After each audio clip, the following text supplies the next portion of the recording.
teuing berenang kusi gareng bahasa kamari bahasa dina muludan kumaha si gareng kan da si gareng mah percayaan keneh gini oh manehna mah bener pusaka keris baheula teh di mandian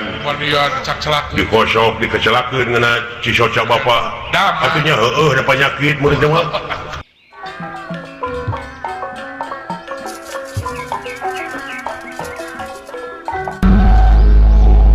eling mangka eling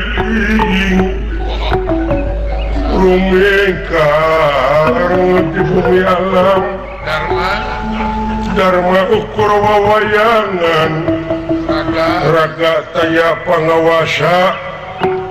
anak sok kasasarnya lampah anak masuk kasasar anaknya kasasarnya lampah nafsu mata kaduhung lagu naon dari akang karena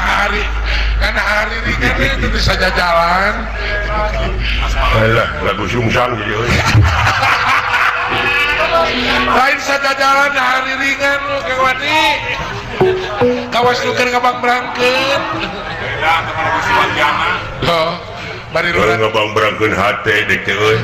naon lu ke ngabang berangkeun hate akang bapak dewe kapuragaan naon panyawa oh sudah maupun bapak parantos sasasi setengah naon panyawat dari akang ai mimiti nama hareeng atau juru soca dina juru soca na teh kawas turuwisan mimiti nama ayeuna teh geus sagede dugan geus ngimbangan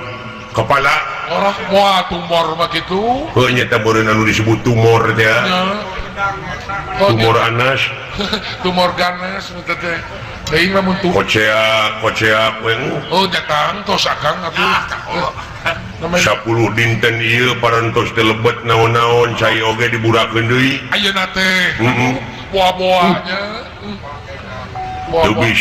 bisa mapah eta teh pun bapak teh jatang tos ai socaka ma jerit teh cing cenah jang kumaha selesai geus dipopokan mah ku naon-naon ku dewek teh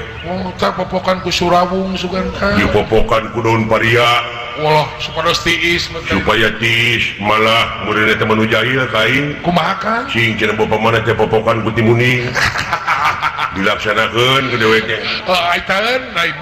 wah kalah buruk ada kokotor itu tebakan oh nyata gitu cing perlukan karbit teuing berenang kusi gareng bahasa kamari bahasa dina muludan kumaha si gareng kan da si gareng mah percayaan keneh gini oh manehna mah bener pusaka keris baheula teh di mandian cak celak dikosok dikecelakeun ngeuna cisoca bapa atunya heueuh ada penyakit murid mah keris kotor komo baheulana meureunnan ngaran-ngaran keris keur maehan batur diracun heula ayeuna dicak-celakeun ngeuna panon untung teu lolong ge nah eta loba mitos kitu teh jelema baheula kitu sote da ayeuna mah geus zaman kemajuan zaman canggih zaman kemajuan itu teu kudu kitu dokter we nya bener kan modern oh ada pikiran oge modern kudu modern urang teh hirup teh kudu adaptasi jeung apresiasi atuh pugu kudu ningkat informasi geus loba ayeuna mah boh media cita elektronik boh media cita geus nyebar yaku teu meunang beja bener nya asal urang ngawelekeun urang ieu loba animisme dina zaman modern ieu oh nyata kitu